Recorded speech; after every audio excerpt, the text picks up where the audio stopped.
अब मैं आपको पूरी कहानी बताने लगा हूं कि नवाज शरीफ साहब बाहर कैसे गए, आज़ादी मार्च का मौलाना फजल रहमान साहब का इसमें क्या किरदार था। और जब हमने 1 जुलाई 2019 को प्राइम मिनिस्टर साहब से स्पेसिफिक सवाल इस हवाले से किया, वजीर आजम इमरान खान साहब ने क्या कहा, आइए देखते हैं। कोई सिफारिश नहीं चलेगी, लेकिन मैं आज ये कह रहा हूं कि ये जो अरब मुल्क से सिफारिश है, ये किस अरब मुल्क को लेटर लिखा? आप यकीन करें कि इन्होंने 2 को इन्होंने मैसेजेस भिजवाई, इनके बेटों ने, मैं नाम नहीं लूँगा, कि जी सिफारिश करें मेरे से कि इनको सऊदी किंग को नहीं मैं नाम नहीं लूँगा। उन्होंने ये कहा मेरी तरफ उनको कि जी इनको कहें कि जी किसी तरह ये बाहर इनको भिजवा दें। और उन्होंने साथ ही मुझे ये कहा कि हमें पता है, आप पता है ये तो कंप्यूटर एज है, उनको सारा पता है मेरा। उन्होंने कहा सिफारिश आई है लेकिन हमें पता है, हम आप में बिल्कुल इंटरफेरेंस नहीं करेंगे। जी, कंप्यूटर एज है, हमें आपका पता है, आप बिल्कुल इंटरफेरेंस नहीं करेंगे। और प्राइम मिनिस्टर साहब बड़ा कंसिस्टेंटली कहते हैं एनआरओ नहीं देंगे। 3 जुलाई को वजीर आजम साहब ने खुद ये बात बताई एक जलसे में, क्या कहा, आइए देखते हैं। जिस मर्जी बादशाह से सिफारिश करवा लें, जिस मर्जी जिसके पास चले जाएं, घुटने गोड़े दबाएं उसके, मैंने आपसे जवाब लेना है। जिस मर्जी से सिफारिश कराएं, जिस मर्जी के गोडे दबाएं, ये दूसरी दफा वजीर आजम ने जुलाई के महीने में ही बात की। और जुलाई के महीने में ही तीसरी दफा वजीर आजम साहब ने गालिबन अमेरिका में ये बात की कि किसकी तरफ से क्या मैसेज आया था, क्या सिफारिश आई, आइए देखते हैं। मुझे बल्कि बाहर से भी सिफारिशें भिजवाई हैं, एक आध बादशाह ने भी मुझे सिफारिश की है। जी नाज़रीन, और फिर 1 साल बाद जब 27 अगस्त को हमने वज़ीर आज़म साहब से पूछा कि अब तो बता दें, अब तो मियाँ साहब चले गए, मैं वो सीक्वेंस भी आता हूँ नाज़रीन, तो वज़ीर आज़म ने इस हवाले से क्या कहा, आइए देखते हैं। लास्ट ईयर जब आप अमेरिका के दौरे पे गए हुए थे, वहाँ आपने खड़े होकर कहा था कि एक बादशाह ने भी सिफारिश की थी और कि नवाज़ शरीफ को जाने दो।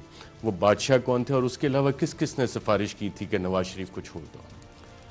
देखिए, वो इस वक्त क्या ना बुरा लगता है, क्योंकि वो ऑब्वियसली इंटरनेशनल रिलेशंस में ये बड़ी सेंसिटिव चीज़ें होती हैं, आप मैं नाम नहीं ले सकता, लेकिन उस वक्त था। देखें, इनके हैं तो सही, इनके कनेक्शन तो थे बाहर, लेकिन उन्होंने ऐसे नहीं कोई कहा था, उन्होंने बड़े पोलाइटली कहा था। ये नहीं कहा था कि कोई ये अगर आप नहीं करेंगे तो ये होगा, उन्होंने बस कहा था कि जी हमारे ताल्लुकात हैं। लेकिन देखें, वो मेरे लिए कोई इशू नहीं था।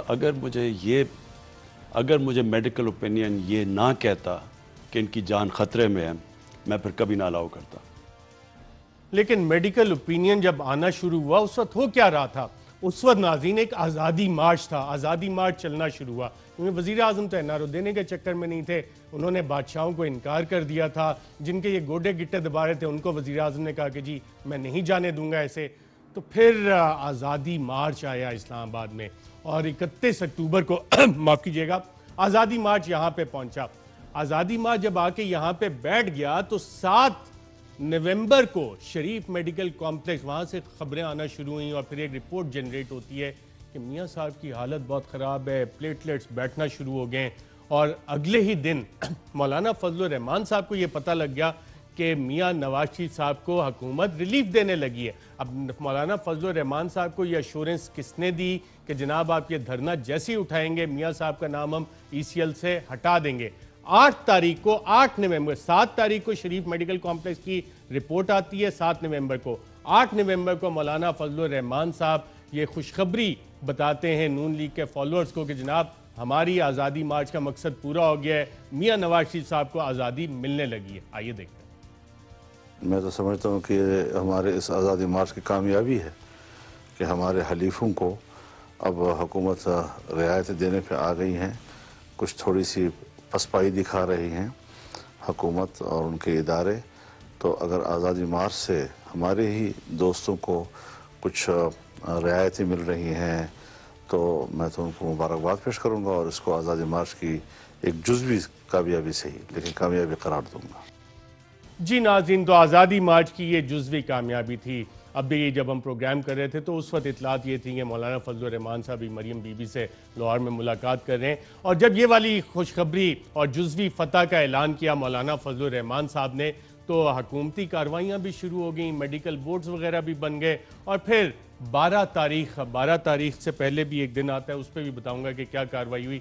12 तारीख को उस वक्त की इंफॉर्मेशन एडवाइजर डॉक्टर फिरदौस आशिक अवान ने बताया कि काबीना ने दो हाथ खड़े करके कौम को बताया कि जी मियां नवाज शरीफ साहब को हमने बाहर जाने की इजाजत दे दी है। आइए देखते हैं।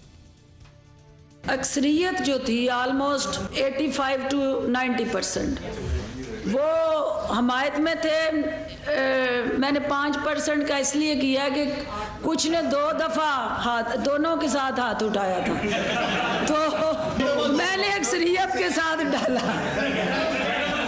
और जिन्होंने 2 दफ़ा हाथ उठाया, प्राइम मिनिस्टर ने उनको बताया। प्राइम मिनिस्टर का बोर्ड जो था, प्राइम मिनिस्टर का हमेशा वो जमहूरियत पसंद है, जिधर अक्सरियत होती है वो उधर ही था। जी नाज़रीन, बादशाह को इनकार कर दिया। अब कंप्यूटर एज में, जो वज़ीर आज़म ने खुद ही कहा था कि कंप्यूटर एज में पता होती हैं सारी चीज़ें, तो बीमारी को तो इनकार कर नहीं सकते थे। 12 तारीख को डॉक्टर फिरदौस आशिक अवान ने यह बताया और 13 तारीख को मौलाना फजलुर रहमान साहब ने अपना धरना आज़ादी मार्च के इख्तिताम का ऐलान किया, फौरन एक दिन बाद। आइए देखते हैं। मियां नवाज शरीफ साहब जमानत पर रिहा हैं। इलाज में वो सहूलत, मुल्क में वो सहूलत मुहैया नहीं है। मुल्क से बाहर जाना उनके लिए नागुज़ीर है और हुकूमत इंतहाई बदअखलाक़ी के साथ उनके बाहर जाने के सफ़र को रोक रही है। इसलिए हमारी मुकम्मल हमदर्दी मियां नवाज शरीफ साहब, उनके ख़ानदान और उनकी जमात के साथ है। जी नाज़रीन, और फिर आज़ादी मार्च का उस दिन इख्तिताम हो गया और फिर हमने वो मनाजिर देखे कि मियां नवाज शरीफ साहब कतर एयरवेज़ की एक स्पेशल जहाज़ में बैठे और यहाँ से चले गए। बैरिस्टर शशि शहजाद अकबर साहब, आपके भी दस्तखत थे ECL से नाम हटाने के लिए, तो मौलाना के साथ जो कमिटमेंट्स हो रही थी, ये उसके बैकग्राउंड में यही वाली चीज़ें चल रही थी जिस वजह से ECL से नाम हटाना पड़ा? देखिए अर्शद, मैं बैकग्राउंड की तो चीज़ें मुझे नहीं, मेरे इल्म में 2 चीज़ें हैं। एक तो ये है कि जब इनको ECL से हटाने का मामला आया, देखिए बेल उनको मिली इस्लामाबाद हाई कोर्ट से मेडिकल ग्राउंड्स के ऊपर और स्पेसिफिक मिली 6 हफ्तों के लिए इलाज कराने के लिए। उसमें बाहर जाने का कोई नहीं था। इन्होंने अप्लाई किया कि ये बाहर जाना चाहते हैं। उसके लिए एक मेडिकल बोर्ड कॉन्स्टिट्यूट किया गया, जो एक बड़ा ब्रॉडर मेडिकल बोर्ड था, जिसमें आपको पता डॉक्टर शमसी हैं कराची, लाहौर कराची वाले, तो वो भी सुबह 10 बजे आप लोग बैठे और रात 11 बजे आप लोग उठे। उस मेडिकल बोर्ड ने ये कहा कि इनकी हालत इंतहाई ख़राब है और इन्हें मुल्क से बाहर जाना इलाज के लिए बड़ा ज़रूरी है।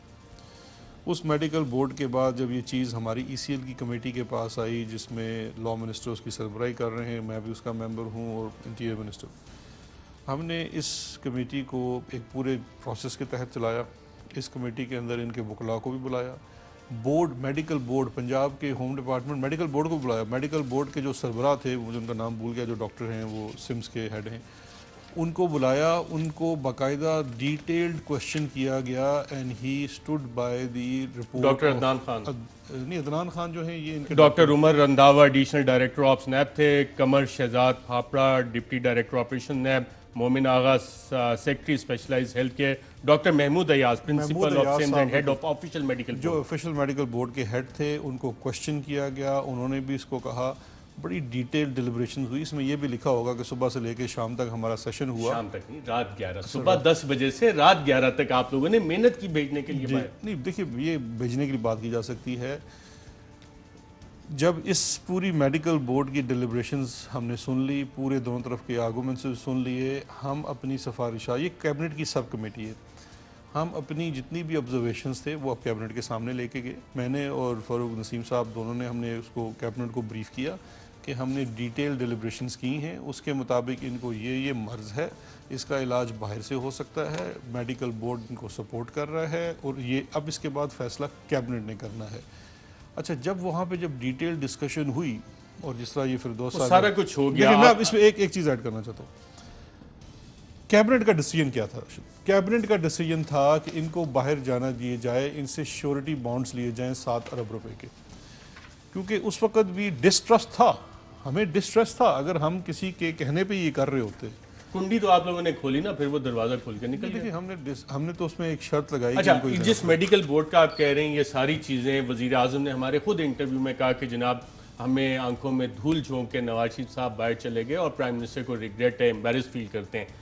आपको भी कोई एम्बेरसमेंट है इस हवाले से? और क्या इन डॉक्टर्स को आप दोबारा बुला के पूछेंगे कि जनाब मियाँ साहब तो 50-50 मिनट की तकरीरें कर रहे हैं वहाँ से बैठ के हशाश बिशाश, आप 50 मिनट नॉन स्टॉप नहीं बोल सकते जिस तरह माशाल्लाह मियाँ साहब जिस एनर्जी विगर के साथ बोल रहे हैं, तो इनको बुला के इन डॉक्टर्स के आप पूछेंगे कि जनाब आपके लाइसेंस कैंसिल करें? मेरी तो खुराकें वो वाली नहीं जो मियाँ साहब की हैं। देखिए बात यह है कि दो चीज़ें हैं, हमें कानून के तहत उस प्रोसेस के ऊपर अमल करना पड़ता है। हाँ ये ज़रूर है कि इस वाक़े के बाद हमारी हालत भी वही है जो ऑनरेबल इस्लामाबाद हाई कोर्ट ने इस पे ऊपर बड़ी अच्छी बात की थी कि जो इस शख्स ने किया है इस निज़ाम के साथ, इस पूरे सिस्टम के साथ, इन इदारों के साथ, वो वहाँ बैठा हंस रहा है और हम इस वक्त हाथ पे वो हाथ शख्स धरे हुए। अकेला था या उसके सहूलतकार थे? बिल्कुल सहूलतकार होंगे, ये तो अकेला तो कर ही नहीं सकता ना, ये तो पूरे इसके साथ वो सहूलतकार शख्स होंगे। बाहर बैठ के हंस रहे और सहूलतकार पाकिस्तान में ही है। बिल्कुल सहूलतकार होंगे।